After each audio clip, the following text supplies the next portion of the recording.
Hello, in this video I'm gonna show you how to delete photos from trash on Samsung Galaxy S24 FE.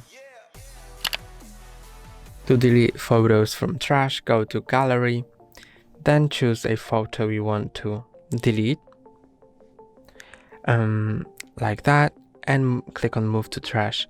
And now the photo wasn't just yet deleted permanently, it was moved to trash folder for 30 days, and after that period it will be automatically permanently removed. But until then you have these 30 days of time to restore the picture. And to restore or permanently delete it, go back to the main page of Gallery, click on these three lines, then Trash, and here is the photo that's in trash. You can click on it, you can restore it so it will go back to your gallery, or delete it and click on delete, and now the photo has been permanently removed. That's all for today. Don't forget to like and subscribe. See you next time.